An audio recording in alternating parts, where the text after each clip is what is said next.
ప్రభునందు ప్రియమైన దేవుని బిడ్డలకు మన ప్రియరక్షకుడైన యేసుక్రీస్తు పరిశుద్ధ నామములో మీ అందరికీ నా హృదయపూర్వకమైన వందనాలు తెలియజేస్తున్నాను.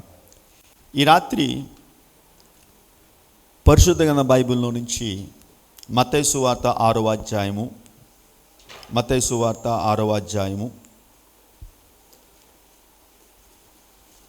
5, 6, 7, 8 వచనాలు దయతో మనం చదువుకుందాం. మరి మీరు ప్రార్థన చేయనప్పుడు వేషధారుల వలె ఉండవద్దు, మనుషులకు కనబడవలనని సమాజ మందిరంలోను వీధుల మూలల్లోనూ నిలిచి ప్రార్థన చేయట వారికి ఇష్టం. వారు తమ ఫలము పొంది ఉన్నారని నిశ్చయముగా మీతో చెప్పుచున్నాను. నీవు ప్రార్థన చేయనప్పుడు నీ గదిలోనికి వెళ్ళి తలుపు వేసి రహస్యమందున్న నీ తండ్రికి ప్రార్థన చేయుము. అప్పుడు రహస్యమందు చూచు నీ తండ్రి నీకు ప్రతిఫలం ఇచ్చును. మరియు మీరు ప్రార్థన చేయనప్పుడు అన్ని జనుల వలె వ్యర్థమైన మాటలు వచింపవద్దు, విస్తరించి మాట్లాడటం వలన తమ మనవి వినబడునని వారు తలంచుచున్నారు. మీరు వారి వలె ఉండకుడి. మీరు మీ తండ్రిని అడుగక మునిపే మీకు అక్కరగా ఉన్నవేవో ఆయనకు తెలియను. కాబట్టి మీరు లాగు ప్రార్థన చేయండి. పరలోకమందున్న మా తండ్రి, నీ నామం పరిశుద్ధపరచబడును గాక, నీ రాజ్యము వచ్చునుగాక, నీ చిత్తం పరలోకమందు నెరవేర్చున్నట్లు భూమి యందును నెరవేరును గాక. ప్రియ సంగమా, ప్రియ దేవుని బిడ్డలారా, యేసు ప్రభువారు తాను జీవించినప్పుడు ఆనాటి యూదులకును తన శిష్యులకును అసలైన ప్రార్థన, నిజమైన ప్రార్థన, అలాగే దేవుని బిడ్డలు ఏ విధంగా ప్రార్థన చేయాలో, ఏ విధంగా ప్రార్థన చేస్తే దేవుడు వింటాడు అనే దాని గురించి యేసు ప్రభువారు అనేకమైన విషయాలు, గూఢార్థాలతో కూడిన సందేశాన్ని తన శిష్యులకు ఆయన తెలియపరిచాడు. దేవుని బిడ్డలుగా మనకు ఇవ్వబడిన గొప్ప యోగ్యత ఏడో తెలుసా? What is a privilege we have? మనకున్న గొప్ప యోగ్యత ప్రార్థన. ఏడు చెప్పండి? ప్రార్థన. ఈ సమాజంలో, ఈ లోకములో ఎవరికి లేనంత గొప్ప ఆధిక్యతను, గొప్ప ఆశీర్వాదాన్ని దేవుడు తన బిడ్డలైన మనకు దేవుడు అనుగ్రహించాడు. అదే ప్రార్థన. దేవుడు మనకి ఇచ్చిన అత్యంత ఆధిక్యతలో గొప్పది ప్రార్థన యొక్క ప్రాధాన్యత. మన ప్రభు సన్నిధికి వెళ్ళడం అనేది దేవుడు మనకి ఇచ్చిన గొప్ప ఆశీర్వాదం. బైబిల్ ఏమంటుందంటే, హెబ్రీ రాసిన పత్రిక 4వ అధ్యాయం 16వ వచనంలో, మనము కనికరింపబడాలంటే, దేవుని దగ్గర మనం కనికరం పొందాలి, మన ప్రార్థన వినబడాలంటే మొట్టమొదటిగా మనం కనికరింపబడాలి. మనం కనికరింపబడకుండా మన ప్రార్థనలు దేవుడు వినడు. మనం కనికరింపబడాలంటే మన దేవుని దృష్టిలో యథార్థమైన భక్తి జీవించే వారుగా మనము ఉండాలి. కనికరింపబడాలంటాడు. చూడండి దయతో హెబ్రీ రాసిన పత్రిక 4వ అధ్యాయం 16వ వచనంలో, హెబ్రీ రాసిన పత్రిక 4వ అధ్యాయం 16వ వచనము, బైబిల్ ఉన్నవారు తెరిచి, గనుక మనము కనికరింపబడి సంయోచితమైన సహాయము కొరకు కృప పొందునట్లు ధైర్యముతో కృపాసనం యొద్దకు చేరుదాం. ఇక్కడ భక్తుడైన ఈ యొక్క హెబ్రీ గ్రంథకర్త ఏమంటున్నాడంటే, గనుక మనం కనికరింపబడాలి. గనుక అంటే ఆ పైన వచనంలో 15వ వచనంలో ఏముంటుందంటే, మన ప్రధాన యాజకుడు మన బలహీనతల యందు మనతో సహానుభవం లేనివాడు కాదు, కానీ సమస్త విషయంలో మన వలె శోధింపబడినను ఆయన పాపం లేనివాడుగా ఉన్నాడు. చూడండి, మనము దేవుని యొక్క కృపను మనం పొందాలంటే, మన ప్రార్థన దేవుడు వినాలంటే, మొట్టమొదటిగా మన దేవుని దగ్గర కనికరింపబడాలి. You have to receive the mercy from the Lord. మన దేవుని దగ్గర కనికరింపబడకుండా దేవుడు మన ప్రార్థన వినడు. ప్రార్థన ఒక వ్యక్తి యొక్క గుణానికి కొలమానం. Prayer is a measurement of A persons character. ఒక వ్యక్తి గుణాన్ని తెలియపరిచేది ప్రార్థన. ప్రార్థించే వ్యక్తి మూర్ఖుడుగా ఉండడు. ప్రార్థించే వ్యక్తి ఇతరులకు హాని చేయడు. ప్రార్థించే వ్యక్తి అతడు ఈ లోకపరమైన ఆలోచన కలిగి జీవించడు. ప్రార్థన అనేది ఒక అద్భుతమైన సత్యాన్ని మనకు తెలియపరిచేదిగా ఉంటుందండి. బైబిల్ గ్రంథంలో ఒక వ్యక్తి ఉన్నాడు, చాలామంది ఉన్నారు. అందులో ఒక వ్యక్తి ఎవరంటే అపోస్తుడైన పౌలు గారు. ఈ అపోస్తుడైన పౌలు గారు ఇతడు యూదా మతంలో జీవించినప్పుడు యూదా మత ఆచారాలకు అనుగుణంగా అతడు ప్రవర్తించి జీవించాడు. ఇతడు కూడా ప్రార్థించేవాడు. కానీ ఇతడు చేసే ప్రార్థన ఎలాగుండేదంటే అది వేషధారుతో కూడిన ప్రార్థనగా ఉండేది. It was a hypocrisy prayer. అతడు వేషధారితో నింపబడిన చేసిన ప్రార్థన ఫలితంగా అతడు ఏం చేసేవాడంటే క్రైస్తులనే వారిని హింసించేవాడు, క్రైస్తులనే వారిని చంపేవాడు. ఎందుకంటే తన మతాన్ని కాపాడుకోవడానికి అతడు ప్రార్థన చేసేవాడు. సౌలుగా ఉన్నప్పుడు ప్రార్థన చేసేవాడు. కానీ అతని ప్రార్థన తన జీవితంలో మార్పును తీసుకొని రాలేదు. అలాంటప్పుడు ఈ సౌలు ఒక దినాన్న దేవుని బిడ్డలైన వారు దమస్కో మార్గం గుండా వారు ఉన్నారని, ఆ ప్రాంతంలో ఉన్నారని వర్తమానం అతను తెలిసినప్పుడు దేవుని ప్రజలను చంపటానికి అతడు రాజు చేత, రోమీల అధికారాన్ని పొంది, ప్రధాన యాజకుల చేత అధికారాన్ని పొంది వారిని చంపటానికి బయలుదేరి వెళ్తున్నప్పుడు అకస్మాత్తుగా మార్గ మధ్యంలో అతడు దేవుని స్వరాన్ని విన్నాడు, దేవుని వెలుగును చూచాడు, కింద పడిపోయిన తర్వాత అతను అంటున్న మాట, ప్రభువా నువ్వు ఎవడవు అని అడిగినప్పుడు దానికి అతను ఒక స్వరాన్ని విన్నాడు, సౌలా సౌలా నువ్వు ఎలా నన్ను హింసిస్తున్నావు, నువ్వు ఎవరు ప్రభువా అన్నప్పుడు ఆ యేసును నేనే, I am the Jesus who you are persecuting. వెంటనే అతడు దేవుని యొక్క సన్నిధిలో పశ్చాత్తాపం చెందడం ప్రారంభించాడండి. అంతవరకు తాను చేసిన ప్రార్థన వేరు, తాను విన్న ఆ స్వరము, తాను చూచిన దేవుడు స్వరము తన జీవితాన్ని ఏం చేసి పూర్తిగా మార్చేసింది. అతను ఏం చేస్తున్నాడంటే ప్రార్థన చేస్తున్నాడు అంటారు. 9వ అధ్యాయంలో మనం చూస్తే అపోస్తలుల 9వ అధ్యాయం 11వ వచనంలో అపోస్తలుడైన పౌలు గారు ప్రార్థన చేయడం ప్రారంభించాడండి. అంతకుముందు ప్రార్థన చేశాడు, కానీ అంతకుముందు చేసిన ప్రార్థన అనేది వేషధారతో కూడిన ప్రార్థన.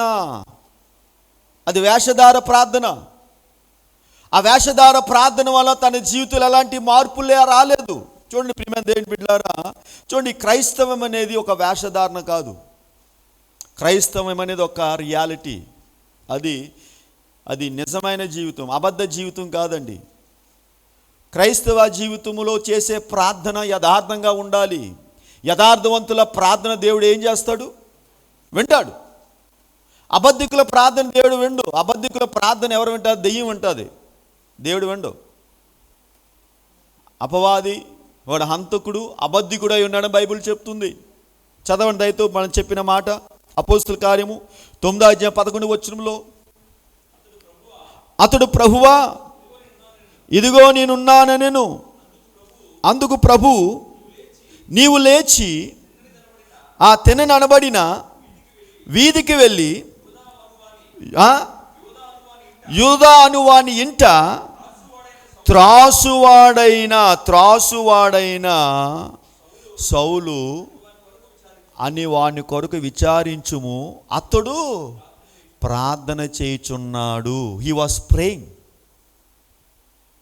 తార్సువాడైన సౌలు విచారించు, అనన్యతో దేవుడు చెప్తున్నాడు. అనన్య ఇదిగో తార్సువాడని ఒక వ్యక్తి ఒక ఇంటిలో అతడు గుడ్డివాడితో నింపబడి పశ్చాత్తాపంతో ప్రార్థన చేస్తున్నాడు. నువ్వు అతని దగ్గరికి వెళ్ళి ఏం చేయాలి? విచారించు. ఎందుకంటే అతడు ప్రార్థన చేయుచున్నాడు. చూడండి, క్రీస్తును హృదయపూర్వకంగా ప్రార్థించే వ్యక్తి మనం చూచినప్పుడు అతని యొక్క నైతిక జీవితాన్ని మనము కొలవచ్చు. We can count and we can measure a person's life. చూడండి, ప్రార్థన చేసే వ్యక్తి జీవితము మనము కొలవచ్చు అంటండి. We can measure. ప్రార్థించే వ్యక్తి జీవితం పూర్తిగా ప్రత్యేకంగా ఉంటుంది. అతడు ఎవరికి హాని చేయడు, ఎవరికి కీడు చేయడు, ఎవరి జీవితాలను పాడు చేయడు, ఎవరిని హింసించడు, ఎవరిపైన చెడ్డ మాటలు మాట్లాడు, దూషించడు, కపటోపాయములు చేయడు, ఎవరికి హాని కలిగించడు. అతడు మేలే చేస్తాడు. అతడు ఏం చేస్తాడు చెప్పండి? మేలే చేస్తాడు. ఈ సౌలు ప్రభువును అంగీకరించక ముందు ఇతడు భయంకరమైన దుష్టుడిగా జీవించాడండి. ప్రభునందు ప్రియమైన దేవుని బిడ్డలారా, ప్రార్థన అనేది దేవుని యొక్క సహాయం పొందటానికి ఒక కారణము. మనము సహాయం పొందాలంటే మనం ఎక్కడ రావాలి? దేవుని దగ్గర రావాలి. in order for you to receive the help, you need to come to the presence of the Lord. దేవుని సన్నిధికి మనం రావాలి సహాయం పొందడానికి. అంతే, సమయోచితమైన సహాయం పొందడానికి. సమయోచితమైన సహాయం in the time of need. సమయోచితమైన సహాయం మనం పొందాలంటే మనం ఎక్కడ రావాలి? దేవుని దగ్గర రావాలి. అయితే ఆ సమయోచితమైన సహాయం దేవుడు ఎవరికి ఇస్తాడు? నీతిమంతుల ప్రార్థన మనపూర్వకమైనదై అది బహు బలమగలదై ఉండును. ప్రియమైన దేవుని బిడ్డలారా, దేవుని సంగమా, చూడండి, దేవుడు మనకు సహాయాన్ని మరియు ఓదార్పునిస్తాడని బైబిల్ చెప్తుందండి. ఆయన మనకు సహాయం చేస్తాడు, ఓదార్పునిస్తాడు. ప్రార్థన చేయలేని వ్యక్తి యొక్క జీవితంలో దేవుడు సహాయం చేయడండి. God will not help a person who don't pray. ప్రార్థన చేయలేని వ్యక్తి జీవితంలో దేవుడు సహాయము చేయడు. ఇంకోటి ఏంటో తెలుసా? పరలోక నియమం కాదంటది. పరలోక నియమం ఏంటో తెలుసా? You know what is the principle of heaven? Heaven only listen to people who pray. ప్రార్థన చేసే వారి యొక్క ప్రార్థన పరలోకం వింటుందంట. ప్రార్థన చేయలేని వ్యక్తి యొక్క ప్రార్థన పరలోకము ద్వారాలు తెరవబడవు. ప్రార్థన మన జీవితాన్ని ఎలా నడిపిస్తుందంటే ఒక ఉపయోగకరమైన జీవితాన్ని నడిపిస్తుంది. ఒక వ్యక్తి ప్రార్థన చేస్తే ఆ వ్యక్తి జీవితాన్ని దేవుడు ఉపయోగకరంగా మారుస్తాడండి. ప్రార్థన చేయడం ద్వారా మన జీవితాలు ఉపయోగకరంగా మారుతాయండి. చూడండి, ఒక వ్యక్తి దేవునికి కానీ సంఘానికి కానీ సమాజానికి కానీ ఉపయోగపడాలంటే అతడు ప్రార్థన చేయాలి. ఏం చేయాలి? మనం మన కుటుంబానికి ఉపయోగపడాలంటే, మనము మన సంఘానికి ఉపయోగపడాలంటే, మనం సమాజానికి ఉపయోగపడాలంటే మనం ప్రార్థన చేయాలి. ప్రార్థన అంటే నామకార్థంగా కాదండి. ఏదో ఆదివారం పూట మందిరానికి వస్తున్నాము, శుక్రవారం పూట మందిరానికి వస్తున్నాము, ఒక గంట కూర్చున్నాము, మోకరించాము, ప్రార్థన చేసాము, అది ప్రార్థన కాదు. అదేదో మనం అనుకున్న వాడుకు చెప్పున ప్రార్థన చేస్తున్నామంటే వాడుకు చెప్పున చేసే ప్రార్థన నిజమైన ప్రార్థన కాదు. నిరంతరము విసుగుక ప్రార్థన చేయమన్నాడు దేవుడు. విసుగుక ప్రార్థన చేయండి, నిరంతరము ప్రార్థన చేయండి. దేవుడు సౌలు గురించి అన్నాడండి, అతడు ప్రార్థిస్తున్నాడు. ప్రార్థన అంటే అది పశ్చాత్తాపంతో కూడిందండి. అది పశ్చాత్తాపంతో కూడింది. ఒక వ్యక్తి నిజమైన ప్రార్థన పరుడని మనం ఎలా చెప్పగలమో తెలుసా? ఆ వ్యక్తి ఎప్పుడు కూడా తాను చేసిన తప్పిదములు అది ఏదైనా సరే దాన్ని ఒప్పుకుంటాడు. He will accept his sins. పశ్చాత్తాపం అంటే పశ్చాత్తాపము మారు మనసుకు అది మెట్టండి. ఒక వ్యక్తి మారు మనసు పొందాడని చెప్పడానికి, ఒక వ్యక్తి హృదయం మార్పు చెందినని చెప్పడానికి ఆ వ్యక్తి పశ్చాత్తాపంతో జీవిస్తే, ఒకవేళ ఆ వ్యక్తి ఎవరికైనా తప్పు హాని చేసి వెంటనే ఆ వ్యక్తి దేవుని దగ్గరికి వచ్చి తప్పు ఒప్పుకుంటాడు. ప్రభా, నేను ఈ తప్పు చేయకూడదు నాయన, ఈ తప్పు నేను చేశాను.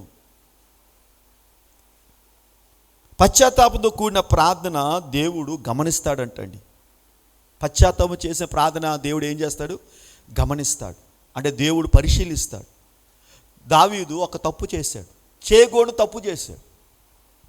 తన దగ్గర పని చేస్తున్న ఊరియా అని ఒక సైనాధిపతి ఉన్నాడు. ఆ సైనాధిపతికి అందమైన భార్య ఉందండి. ఆయన పేరు బెత్షెబ. ఈ యొక్క సైనాధిపతి యుద్ధానికి వెళ్ళినప్పుడు దావీదు ఏం చేశాడంటే ఈ బెత్షెబాను మోహించాడు. ఎలాగైనా సరే ఆ బెత్షెబాను సొంతం చేసుకోవాలని ప్రయత్నం చేశాడు. ఆ ప్రయత్నంలో పాపం చేశాడు, వ్యభిచరించిన తర్వాత ఎక్కడ తన స్నేహితుడు యూరియా ఎవరంటే తన స్నేహితుడే, హీ వాజ్ హిస్ ఫ్రెండ్. తన శ్రేష్టమైన సైనాధిపతిలో ఒక శ్రేష్టమైన సైనాధిపతి, was one of the great warrior, చాలా శక్తివంతమైన యుద్ధ వీరుడు అండి యూరియా.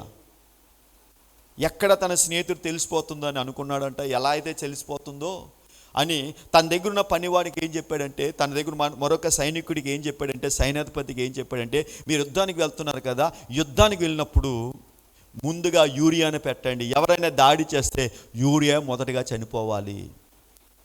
యుద్ధంలో తన దగ్గర నమ్మకమైన పనివాడైన యూరియాని ఏం చేశాడంటే యుద్ధంలో చంపించేశాడు. యుద్ధంలో ఏం చేశాడంట? చంపించేశాడు. అలాగా చంపించేసిన తర్వాత అతడు తను చేసిన తప్పు అప్పటికి తెలుసుకోలేదండి. ఏదో అయిపోతుంది అనుకున్నాడు, ఏదో జరిగిపోతుంది అనుకున్నాడు. కానీ అలాంటి పరిస్థితుల్లో ఒకరోజు నాతాన్ అనే ప్రవక్త ఎవరి దగ్గరికి వచ్చాడంటే దావీదు దగ్గరికి వచ్చాడంట. దావీదు దగ్గరికి వచ్చి దావీదుతో ఒక మాట చెప్తున్నాడంటండి.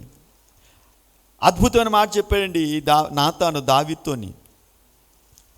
చూడండి, 2 సమూయేలు గ్రంథము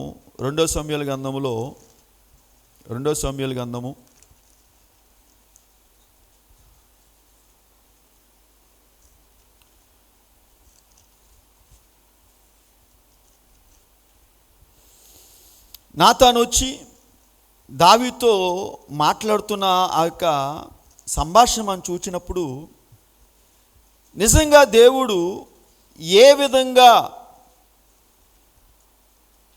ఒక వ్యక్తి ఎంత భయంకరమైన తప్పుదం చేసినా, అపరాధం చేసినా ఆ వ్యక్తి ప్రభు దగ్గరికి వచ్చి ప్రభు దగ్గర గోజాడినప్పుడు, ప్రభు దగ్గర ప్రార్థించినప్పుడు, పశ్చాత్తాపం చెందినప్పుడు దేవుడు ఏ విధంగా ఆ వ్యక్తి యొక్క పాపాలను క్షమిస్తాడనే విషయాన్ని మనం ఇక్కడ చూడగలుగుతున్నామండి. కావున యెహోవా నాతానును దావీదుకు పంపెను. అతడు వచ్చి దావీదు ఇట్లని దేవుడు ఏం చేస్తాడంటే నాతాను ప్రవక్తతో మాట్లాడి, ఇదిగో నువ్వు దావీదు దగ్గరికి వెళ్ళు. దావీదు దగ్గరికి వెళ్ళి దావీదు చేసిన తప్పిదాలను దావీదు తెలియపరచు అని ఏం చేశాడంట ప్రవక్తను పంపించాడు. ప్రవక్త వచ్చి చాలా తెలివిగా మాట్లాడుతున్నాడండి. ఎందుకంటే రాజు, దావీదు ఎవరు చెప్పండి? రాజు దగ్గర ఒళ్ళు జాగ్రత్తగా పెట్టుకోవాలి.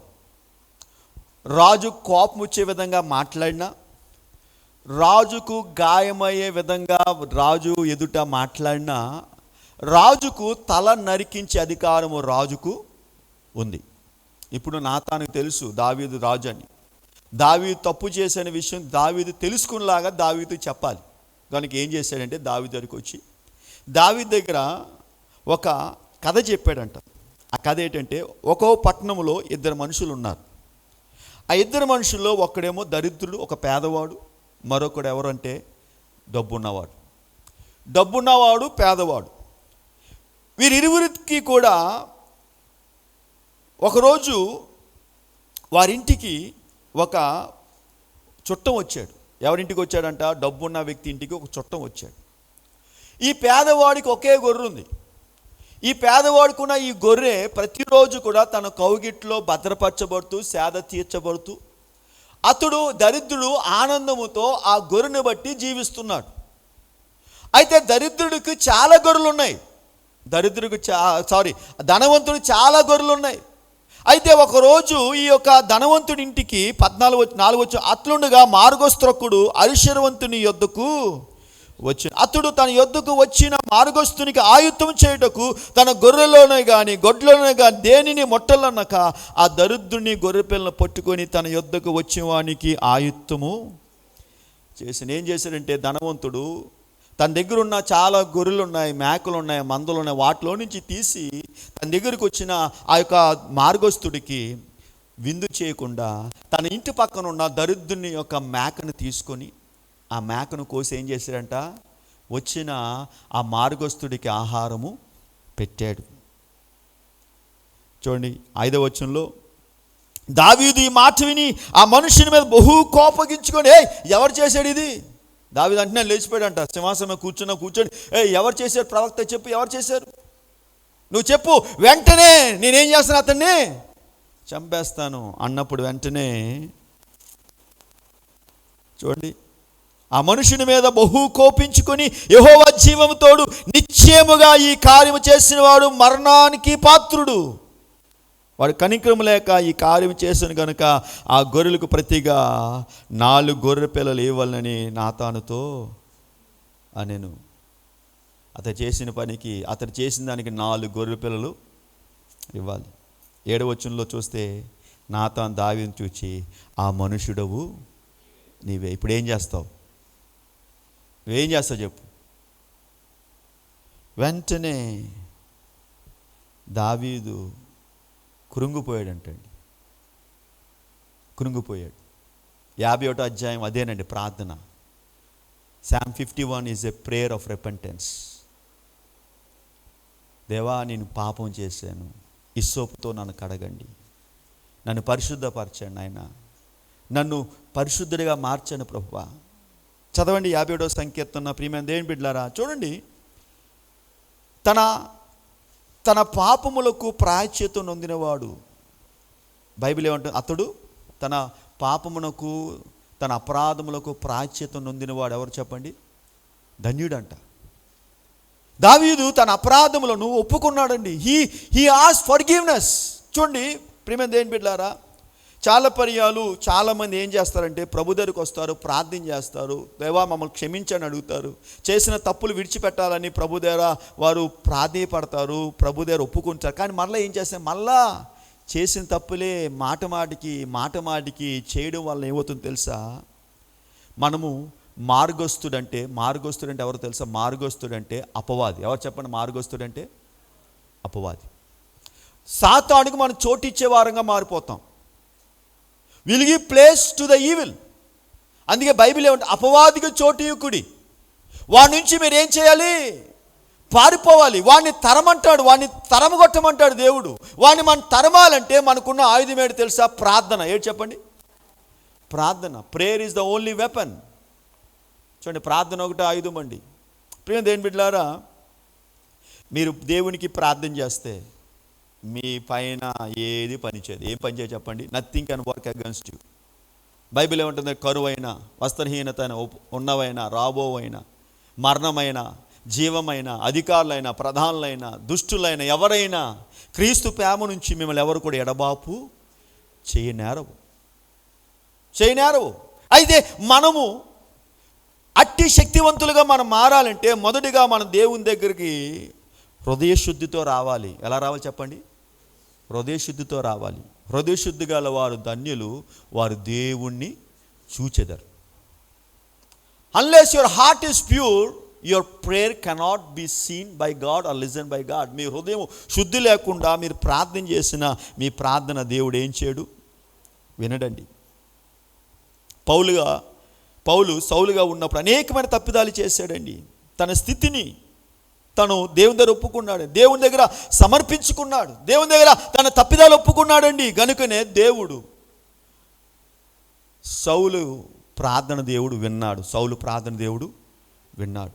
చూడండి, విశ్వాన్ని సృష్టించిన దేవుడు, సమస్తాన్ని నియంత్రించే దేవుడు మన ప్రార్థన వింటాడని ఆయన వాగ్దానం చేస్తున్నాడండి. ఈ సృష్టిని, విశ్వాన్ని, సమస్తాన్ని నిర్మించిన దేవుడు మన ప్రార్థన వింటాడని వాగ్దానం చేస్తున్నాడు. Is giving a promise. ఇర్మియా గ్రంథం 33వ అధ్యాయం 3వ వచనంలో నాకు మొర్ర పెట్టుము. ఆయన ఏమన్నా నాకు మొర్ర పెట్టని అంటున్నాడు. చదవండి, ఇర్మియా గ్రంథం 33వ అధ్యాయం 3వ వచనంలో ఈ రాత్రి మనం ప్రభు దగ్గర మొర్ర పెట్టాలి, ప్రభు దగ్గర గోజాడాలి. మన జీవితాల్లో మనం అనుకునేవి జరగట్లేదంటే దేర్ ఇస్ సమ్ ప్రాబ్లం. అక్కడ ఏ సమస్య ఉంది? ఆ సమస్య మనకే తెలుసండి. దేవునికి తెలుసు, మనకు తెలుసు, పక్కలకి తెలియదు. ఆ సమస్య మనం ఏం చేయాలి? దేవుని దగ్గరకు చెప్పుకోవాలి. దేవుని దగ్గర ఆ గోడను కూలగొట్టాలి. మీకును దేవునికి ఏముందంట? ఒక గోడ అడ్డుగా ఉంది. ఒక పక్క నుంచే ప్రార్థనలు వెళ్తున్నాయి, అటు నుంచి సమాధానం రావట్లేదు. కారణం ఏంటో తెలుసా? ఆ పాపం అనే గోడను మనం ఏం చేయాలి? కూలగొట్టాలి. చదవండి, ఇర్మియా గ్రంథం 33వ అధ్యాయం 3వ వచనము. నాకు మొరపెట్టుము, నేను నీకు ఉత్తరం ఇచ్చేదను, నీవు గ్రహింపలేని గొప్ప సంగతులు. చూడండి, నాకు మొరపెట్టుము, నేను నీకు ఉత్తరం ఇచ్చేదను, నువ్వు గ్రహింపలేని గొప్ప. అంటే మనము ఆలోచించలేని విషయాలను, మనము గ్రహింపలేని గొప్ప విషయాలను దేవుడు మనకి ఏం చేస్తాడు? తెలియపరచు. God will teach you. మీ గ్రహింపలేని విషయాలండి. ఏ విషయాలైతే మానవ నేత్రాలతో మనం తెలుసుకోలేమో, ఏ విషయాలైతే మానవ జ్ఞానంతో అర్థం చేసుకోలేమో, అవన్నీ కూడా దేవుడు, ఆ జ్ఞానాన్ని దేవుడు మనకి ఏమిస్తాడు? ఇస్తాడు. నాకు మొర్రపెట్టుము, నేను నీకు ఉత్తరం ఇచ్చేది. నువ్వు గ్రహింపలేని గొప్ప సంగతులు, గూఢమైన అంటే మర్మముతో ఉన్న విషయాలు. మర్మం అండి, సీక్రెట్స్. గూఢమైన విషయాలు, సీక్రెట్స్. ఎవరికి తెలియని సీక్రెట్ దేవుడు చెప్తాడండి. ఎవరికి తెలియని సీక్రెట్స్ దేవుడు చెప్తాడు. ఆయనకి మొర్ర పెట్టాలి. సీక్రెట్. చాలామంది చూచి దేవుడు వాళ్ళని ఎలా దీవించేశాడని ఏడుస్తూ ఉంటారండి. కొందరు ఏడుస్తూ ఉంటారు. అంటే దేవా మమ్మల్ని ఎందుకు దీవించడం దేవుని అడగకుండా ఏం చేస్తారని చాలామంది ఆయన అలాగెంత చేసావని కొందరు ఉంటారు. ప్రార్థన చేస్తారంట, ఒకళ్ళు పడిపోవాలని ప్రార్థన చేసేవాళ్ళు కూడా ఉంటారండి. అర్థం చేసుకోండి, అవి దెయ్యపు ప్రార్థనలు. ఏ ప్రార్థన చెప్పండి? ఎప్పుడు కూడా కీడుకు ప్రతి కీడు ఎవరికి చేయొద్దు. మోసపోకుడి, దేవుడు ఏం చేయబడ్డు?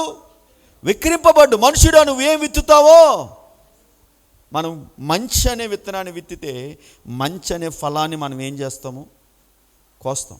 మన కీడనే దాన్ని విత్తితే మళ్ళీ కీడే మనకు వస్తుందండి. మన బంతి ఎంత వేగంగా భూమి కొడతామో అంత వేగంగానే మళ్ళీ భూమి మీదకి అది వస్తుంది. కాబట్టి ప్రభునందు ప్రియమైన దేవుని బిడ్డలారా, దేవుని సంగమా, మన దేవునికి నిజంగా మొరపెడుతున్నామా, అబద్ధంగా మొరపెడుతున్నామా? మనం నిజంగా మొరపెట్టే వారంగా ఉంటే మనము ఈ లోకంలో మనుషుల వైపు చూడమండి. ఎవరి వైపు చూస్తాం? దేవుని వైపు చూస్తాం. చూడండి, దేవుని వైపు చూచేవాడు మనుషుల గురించి ఆలోచించడు. మనుషుల గురించి ఆలోచించేవాడు దేవుని చూడ్డంట, దేవునితో మాట్లాడంట. బైబిల్ ఏమంటుందంటే మన జీవితాల్లో మన అణువున మన ప్రతి నిమిషము మన జీవితంలో ప్రతి గడియ కూడా దాన్ని నడిపించేవాడు, శాసించేవాడు ఎవరు? దేవుడు. కలిగి ఉన్నది ఏది ఆయన లేకుండా కలగలేదు. ఆయన లేకుండా ఈ లోకంలో ఏది కూడా కలగలేదండి. కాబట్టి దేవుడు మనకు సహాయం చేస్తాడని వాగ్దానం ఆయన చేస్తున్నాడండి.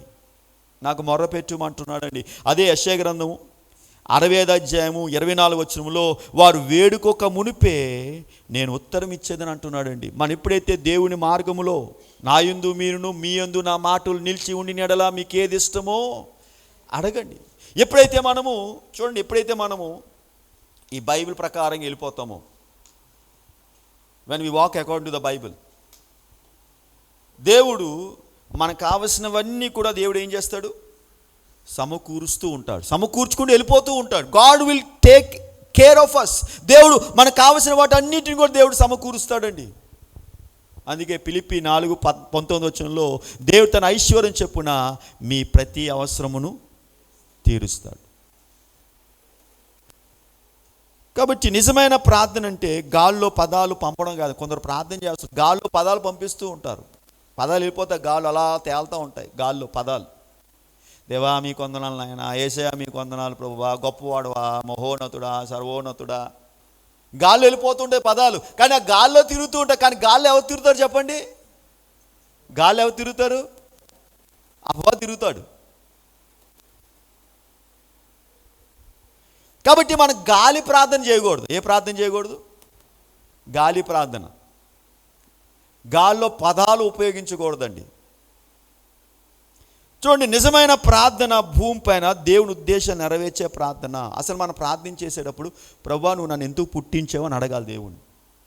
ఏమడగాలి చెప్పండి? నువ్వు నన్ను ఎందుకు పుట్టించావు? You need to ask why I have been born. నువ్వు నన్ను ఎందుకు పుట్టించావు ప్రభువా? నా జీవితం పట్ల నీకున్న సంకల్పం ఏంటి? నా జీవితం పట్ల నీకున్న ఉద్దేశం ఏంటి? ఇది నిజమైన క్రైస్తవుడు అడగవలసిన ప్రశ్న. అంతేగాని నేను పుట్టాను, తింటున్నాను, అయిపోయింది, వెళ్ళిపోతుంది, ఎక్కడో కప్పెట్టబడాలి, ఇది క్రైస్తవ జీవితం కాదండి. It's not a Christian life. దేవుని మనం అడగవలసింది ప్రభువా నువ్వు నన్ను ఎందుకు పుట్టించావు, అది అడగాలి దేవుని.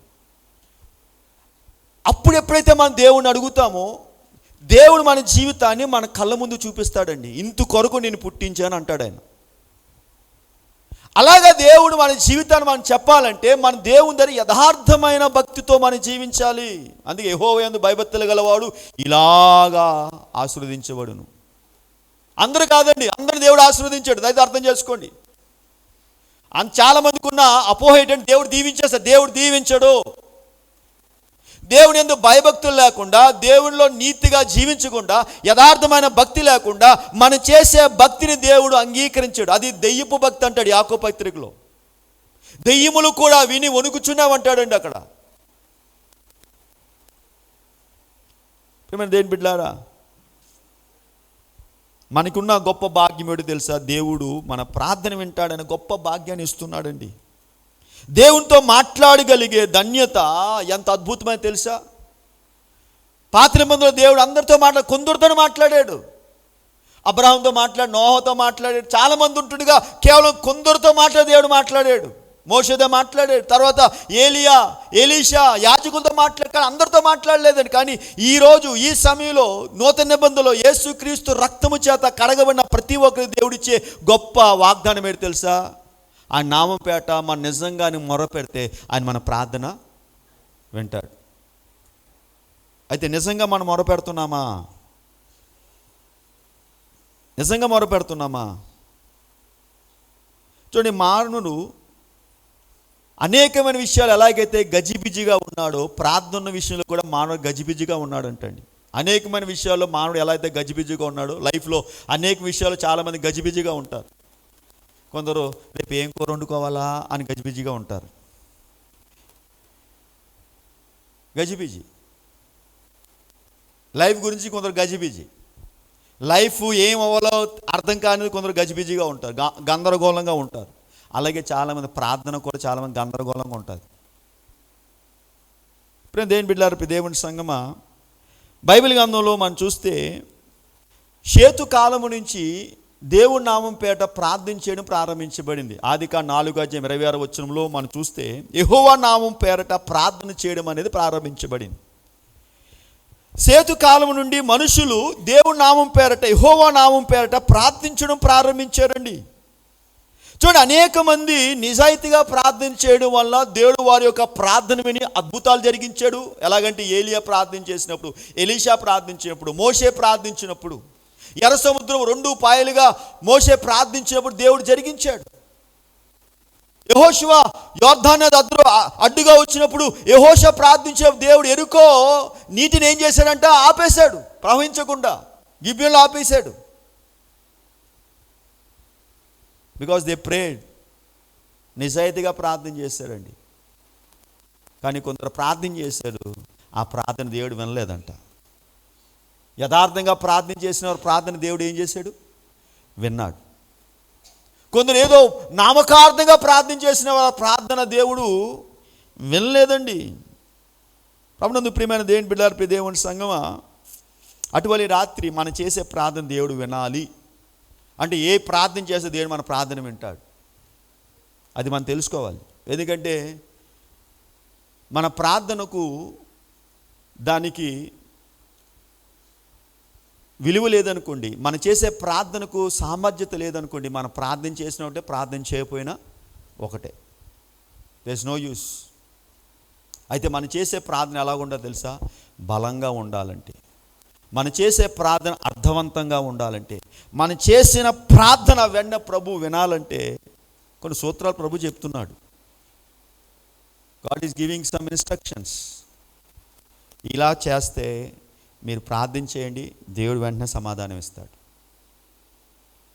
తప్పగా ఇస్తాడు. నా మాట కాదు, యేసుప్రభు వాగ్దానం చేస్తున్నాడు. మత్తయి సువార్త 6వ యేసుప్రభు వారు తన కాలంలో ఉన్న ప్రజలతో వారు ఎలాగ ప్రార్థన చేయాలో ఆ విషయాల గురించి వారికి ఆయన నేర్పిస్తున్నాడండి. చూడండి, మానవులు అనేక పర్యాయాలు దేవునికి ప్రార్థించేటప్పుడు సాంప్రదాయాలతో ప్రభును ప్రార్థన చేస్తాడు. They bring there culture in the prayer.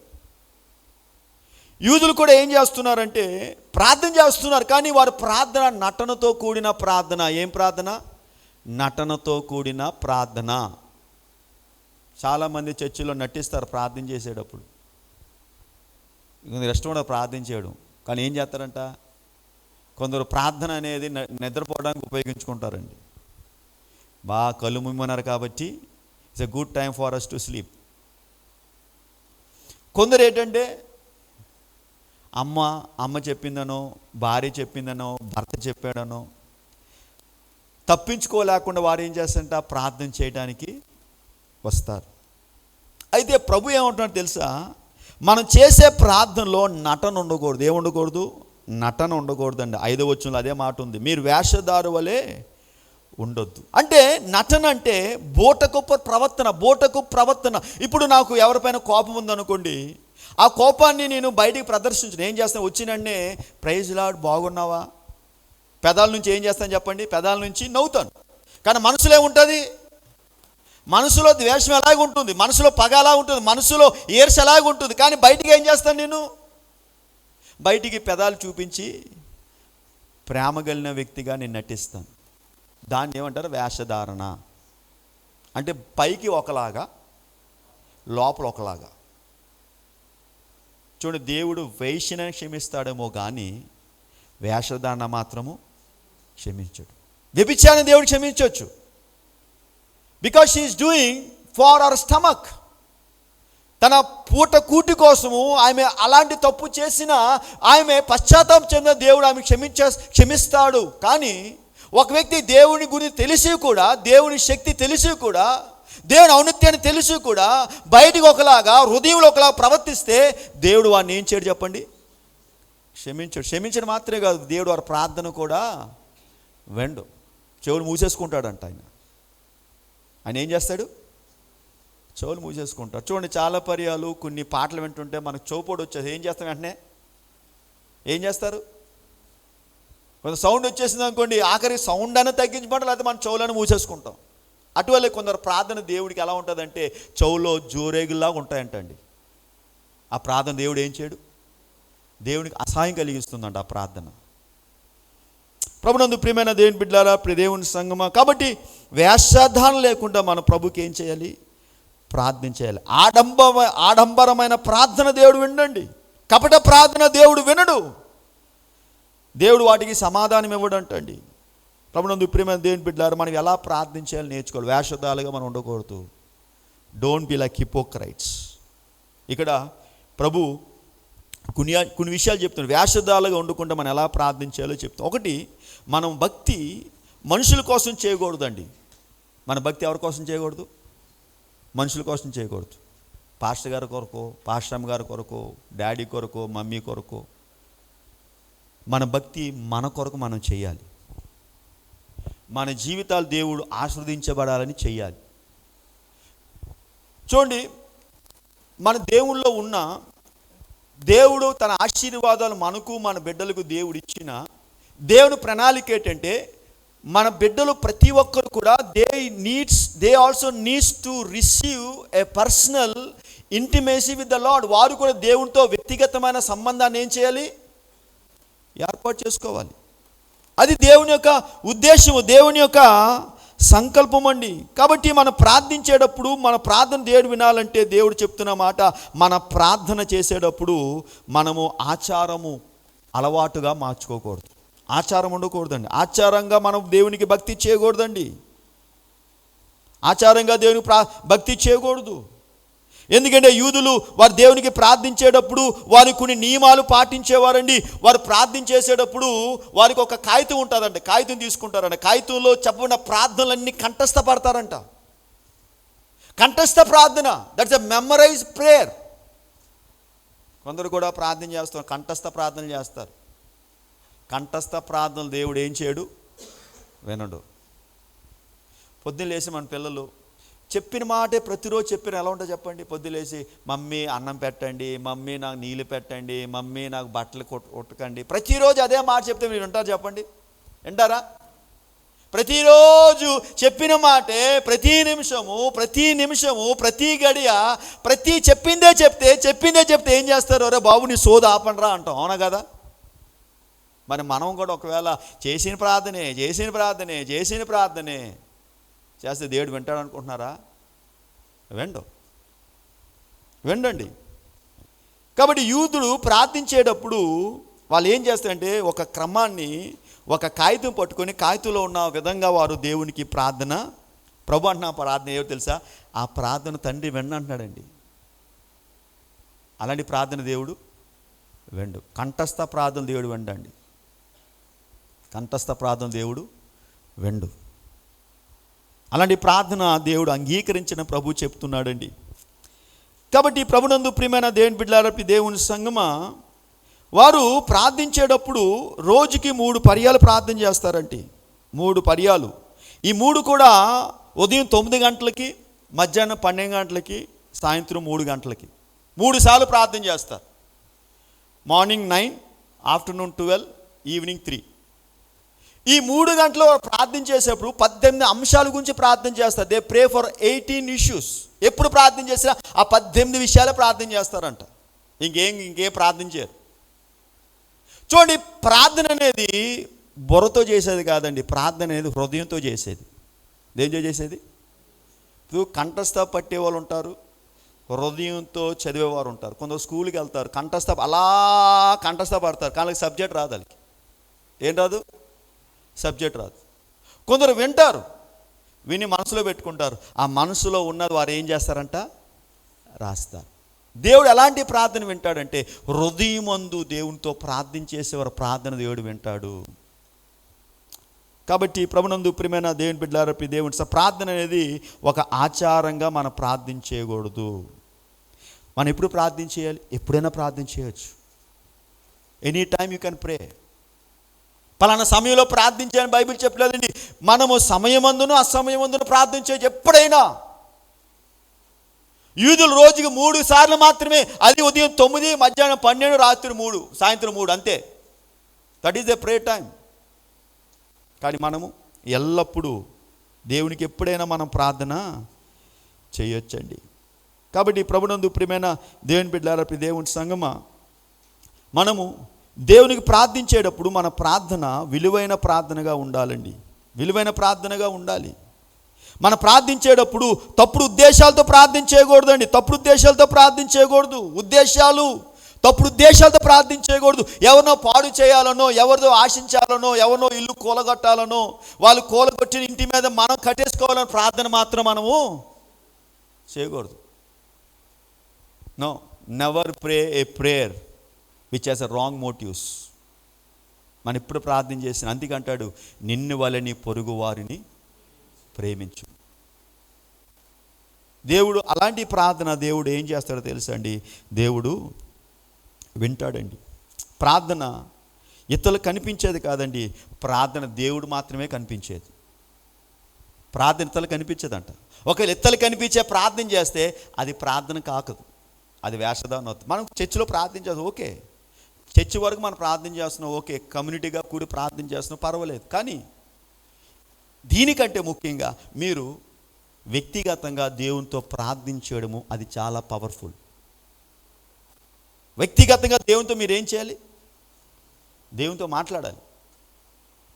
దేవునితో మాట్లాడాలి. మీరు దేవునితో మాట్లాడితే దేవుడు మీతో మాట్లాడతాడు. ఘోరమైన సంగతులు చెప్తాడండి ఆయన. ఘోరమైన సంగతి. ఈరోజు ఇంత మినిస్ట్రీ జరుగుతుందంటే అలా ప్రార్థన చేసాం. దేవుని అడిగాను, ప్రభువా ఏం చేయాలంటే, దేవుడు క్రైస్ట్ గాస్పెల్ చర్చ్, సిఆర్సీ దేవుడు ఇచ్చాడు. ఘోరమైన సంగతులు అవి, చిన్న విషయాలు కాదండి అవి. It's not a small things. ఈరోజు క్రైస్ట్ గాస్పెల్ మినిస్ట్రీ కావచ్చు, లేకపోతే counsellor reform church of India కావచ్చు, ఇది ప్రారంభించిన విషయం కాదు. ఇది ప్రార్థనల మీద ప్రారంభించబడింది. ఘోరమైన సంగతులు, గ్రహింపలేని గొప్ప సంగతులు దేవుడు ఏం చేస్తాడు? దేవుడు తెలియపరుస్తాడు. అప్పుడందు ప్రియమైన దేవుని బిడ్డలారా, దేవుని సంగమా, కాబట్టి మనము మన జీవితాలు సరైన ఉద్దేశాలపైన ప్రార్థన చేయాలండి. సరైన ఉద్దేశంలో ప్రార్థన చేయాలి. అటువలే తప్పుడు మార్గాల్లో మనం ప్రార్థన చేసి ఏదో పొందాలని ఆశించకూడదండి. అలాంటి ఎప్పుడు కూడా జరగవు. అలాంటి వాటికి మనం ఎప్పుడు కూడా ఆశించకూడదండి. కాబట్టి ప్రభునందు ప్రియమైన దేవుని బిడ్డలారా, దేవుని సంగమా, ప్రార్థన గురించి దేవుడు ప్రభువైన యేసుక్రీస్తు కొన్ని విషయాలు ఆయన తెలియపరుస్తున్నాడండి. ఏడో తెలుసండి, మనం ప్రార్థించేటప్పుడు వేషధారులాగా ఉండకూడదు. మనం ప్రార్థించేటప్పుడు మనకు కొన్ని మార్గదర్శకాలు ఇచ్చాడండి. There are certain rules and regulations when you pray. చూడండి, మనం వ్యక్తిగతంగా ప్రార్థించేయాలి. కానీ వ్యక్తిగతంగా ప్రార్థించేటప్పుడు మన నిద్ర వచ్చేస్తుందంట. ఏమొచ్చేస్తుంది చెప్పండి? అప్పుడే ఫోన్లు వస్తాయి, అప్పుడే ఎవరో వస్తారు, అప్పుడే మైండ్లో లేనిపోని గలిబిలు వచ్చేస్తుంది. యేసు ప్రభువారు కూడా ఆయన 40 దినాలు ఉపవాసం ఉండేటప్పుడు ప్రార్థన చేసేటప్పుడు ప్రతిరోజు ఆయన దగ్గరికి ఎవరు వచ్చారో తెలుసా? ప్రతిరోజు దెయ్యం వచ్చి యేసుప్రభుని డిస్టర్బ్ చేసేదాన్ని ప్రార్థన చేసేటప్పుడు. He will disturb. ఎందుకంటే మీరు దేవునితో ప్రార్థనలో గడిపితే ఎవరికి డిస్టర్బ్ తెలుసా? వాడికి డిస్టర్బ్. వాడు అనుకున్న పని జరగదు, వాడు వెనకాల ఉన్న వ్యక్తుల యొక్క పనులు జరగవు. కాబట్టి ఆ అపవాది ఏం చేస్తాడంటే ప్రార్థన చేయకుండా మనల్ని ఆటంకపరుస్తాడు. చూడండి, మీరు వ్యక్తిగతంగా ప్రార్థన చేయడం అనేది అది చాలా పవర్ఫుల్. మీ బిడ్డల రక్షణ కోసమైనా, ఆర్థిక పరమైన విషయాలైనా, అది ఏదైనా సరే మీరు ఒంటరిగా ప్రార్థించడం నేర్చుకోండి. Spend some time. రహస్యమందు ఎవరు చూస్తున్నారు చెప్పండి? రహస్యమందు ప్రార్థన చేస్తే మీ భార్య చూస్తుందనో, బిడ్డలు చూస్తున్నారు, తల్లిదండ్రులు చూస్తున్నారు కాదు, మీరు చేసే ప్రార్థన ఎవరు చూస్తారో తెలుసా? పరలోకమందున మీ తండ్రి చూచులాగా మీరు ఏం చేయాలని ఆయనకి ప్రార్థన. చూడండి, ఎందుకు రహస్యమందు ప్రార్థన చేయమంటున్నాడో తెలుసా? మన రహస్యమందు ప్రార్థన చేస్తే మన హృదయాన్ని దేవుని దగ్గర చెప్తామంట, మన బాధలు దేవుని దగ్గర చెప్పుకుంటాం. ఒకవేళ మనలో ఉన్న ఆలోచనలన్నీ ప్రభువు చెప్తాం, మన పాపాలన్నీ ప్రభు దగ్గర ఒప్పుకుంటాం. అదే చేశాడు 57 సంకేతాలు దావీదు. తన పాపాలన్నీ కూడా దేవుని దగ్గర ఏం చేశాడు? ఇప్పుడు దేవుని బిడ్డలారా, దేవుని సంగమా, కాబట్టి అపవాది మనం ఒంటరిగా ప్రార్థించేయడం వారికి ఇష్టం ఉండదని, కనుక మనం ఒంటరిగా ప్రార్థన చేసేటప్పుడే వారు మనల్ని ఆటంకపరుస్తాడు. బైబిల్ ఏమంటుందంటే మనం ఒంటరిగా ప్రార్థించేయడానికి సిద్ధపడాలి. ఇలాగ ప్రార్థించడం చాలా ఈజీ. ఇలా గుంపులుగా కూర్చొని గంటగా 2 గంటలు 3 గంటలు కూర్చొని ఈజీయే. కానీ మీరు ఒంటరిగా ఒక అరగంట కూర్చోండి, అరగంటగా 10 నిమిషాలు కూర్చోండి, 10 నిమిషాలు ప్రార్థన చేయండి. Can you able to do 10 minutes without disturbance of your mind? కానీ మీరు 10 నిమిషాలు కూర్చుంటే వెంటనే అపవాది మీ మనసులో చాలా తీసుకొని వస్తూ ఉంటాడు. మెసేజ్ వచ్చిందేమో అంటాడు, సెల్ ఫోన్లో మెసేజ్ వచ్చిందేమో, ఎవరన్నా వచ్చారేమో, ఏదో అయిపోతుందేమో. దేని బిడ్డలారా, కానీ మీరు ఒంటరిగా ప్రార్థన చేయడం అనేది ఇట్స్ వెరీ పవర్ఫుల్. ఈ రాత్రి ఒక నిర్ణయం తీసుకోండి ప్రభు దగ్గర. ఈ రోజు నుంచే ప్రభువా మీ దగ్గర నేను గడుపుతాను, I will spend some time. ప్రభు అంటున్నాం, అమ్మలారా నా కొరకు కాదు, మీ కొరకు, మీ పిల్లల కొరకు. ఏం చేయమంటున్నాడు? ఏడవండి, ప్రార్థన చేయమంటున్నాడు. ఎంతమంది తల్లులు వారి పిల్లల కోసం నిజంగా ఒంటరిగా ప్రార్థన చేస్తున్నారు? చూడండి, చాలామంది అర్థం కాదు. Unless you become a praying parent, your childrens will not be blessed. మీ పిల్లలు ఏం చేయబడరు? ఆస్వాదించబడరు. తల్లిదండ్రులు ఏం చేయాలి చెప్పండి? కన్నీరు కాచి ప్రార్థన చేయాలి. నేను చెప్తాను, మా అమ్మ చాలా ఏడ్చేది నా కోసం. ఉదయం లేచినంటే ఏడ్చేది. నాకు తెలియని కొత్తలో మా అమ్మని తిట్టేవాడిని నేను. ఎందుకమ్మా అలా ఏడుతో బొద్దు లేదా అనేవాడిని నేను. అంటే ఆ టైంలో నాకు తెలియదు. చూడండి, కన్నీటితో చేసే ప్రార్థన దేవుని యొక్క పరలోకంలో ఆ బుడ్డి ఏం చేయబడుతుందంటే నింపబడుతుందంట. మనం చేసే కన్నీరు బొట్టు అక్కడ ఏం యేసు ప్రభు దగ్గర ఒక కప్పు ఉంటుందంటండి. Jesus in the heaven there is a cup. ఆ కప్పు ఏం చేయాలి? మనం ప్రార్థన చేసే కన్నీరంతా అందులోకి వెళ్ళాలి. It has to go drop by drop, drop by drop. ఆ కన్నీరు దేవుడు ఏం చేస్తాడంట? చూస్తాడు. కాబట్టి ప్రభునందు ప్రియమైన దేవుని బిడ్డలారా, మనం చేసే ప్రార్థన అది రియల్గా ఉండాలి, ఫేక్గా కాదండి. అది నిజమైన ప్రార్థనగా ఉండాలి, ఫేక్ ప్రార్థన కాదు. మనం చూసిన ఎవరన్నా తెలిసే ఏం ప్రార్థన చేస్తున్నారు వీళ్ళు, ఏం ప్రార్థన చేస్తున్నారు, ఏం గుడికి వెళ్తున్నారు వీళ్ళు మాకు ఏ తేడా లేదు. నో, దేవుని బిడ్డలు అంటే ప్రత్యేకమైన వారు. మనం we are a special people called by God. దేవుని చిత్తాన్ని, దేవుని ఉద్దేశాన్ని నెరవేర్చడానికి మనం దేవుని చేత పిలబడ్డాం. అందుకే మీరు ప్రార్థించినప్పుడు, వెన్ యు ప్రే, మీరు ప్రార్థిస్తే కాదు, ఏమన్నా మీరు ప్రార్థించినప్పుడు అంటున్నాడండి. మీరు ప్రార్థించినప్పుడు కాదు, ఎప్పుడైతే మీరు ప్రార్థన చేస్తారో అప్పుడు. చదవండి, 6వ అధ్యాయం 5వ వచనము. మీరు ప్రార్థన చేయనప్పుడు, ప్రార్థిస్తున్నప్పుడు కాదండి, ప్రార్థన చేయనప్పుడు వేషధారుల వలె మీరు ఉండొద్దండి. ఎవరి కోసం మనం భక్తి చేయకూడదు, మన తండ్రి కోసం మనం భక్తి చేయాలి. అటువలే మన విసుగుగా ప్రార్థన చేయాలండి. కాబట్టి మన జీవితంలో అత్యంత అవసరత ఏదైనా మనకు ఉందంటే దానికి అదేంటో ప్రార్థన. ప్రార్థన అంటే మనం అన్ని పనులు పక్కన పెట్టేయాలండి. అన్ని పనులు ఏం చేయాలి? మనం పక్కన పెట్టాలి. వారు మాత్రమే, బైబిల్ ఏమంటుంది, దేవునికి భయపడ్డ వారిని ఎవరైనా దేవుడు విడిచిపెట్టాడు. దేవుణ్ణి భయపడే వారిని దేవుడు విడిచిపెట్టడు. చూడండి, మనం ప్రార్థన చేసేటప్పుడు ప్రార్థనకి మనం ఏమి ఇవ్వాలి? ప్రాధాన్యత ఇవ్వాలి. We need to give the first preference to prayer. ఇంకేదైనా సరే, టీవీలో సీరియల్ వచ్చింది అనుకోండి, ప్రార్థన అంటే దాన్ని ఆపేయాలి, ప్రేయర్. కానీ అపవాదం ఏమంటో తెలుసా? ఈ టైం మళ్ళా రాదు అని వాడు మనసులను గలిబిలి పరుస్తాడండి. కాబట్టి ప్రభునందు ప్రియమైన దేవుని బిడ్డలారా, ప్రార్థన నిజంగా చేయాలి. ఎందుకో తెలుసా? ప్రార్థన అనేది చాలా విలువైనది. వెండి కంటే, బంగారము కంటే, ధనము కంటే, అన్నిటికంటే ప్రాముఖ్యమైనది ఏదో తెలుసా? ప్రార్థన. It's very precious. ప్రార్థన చాలా శక్తివంతమైనది. ఎందుకో తెలుసా? మీరు తండ్రికి ప్రార్థించినప్పుడు, తండ్రికి రహస్యమందు మీరు ప్రార్థించినప్పుడు, రహస్యమందున్న తండ్రి మీ మొర్ర, you know God father is in the secret. తండ్రి ఎక్కడ ఉంటాడు చెప్పండి? రహస్యమందు ఉంటాడంటే. రహస్యమందు అంటే కనిపించడు ఆయన, దేవుడు కనిపించడు, ఆయన రహస్యంగా ఉంటాడు. ఆ రహస్యమందున్న తండ్రికి మనం గోజాలంటే మనం కూడా రహస్యంగానే అయింది అంటే ఎత్తలకు తెలియకూడదు. మనం ప్రార్థించే టైం ఎత్తలకు కూడా ఎవరికి కూడా తెలియకూడదు.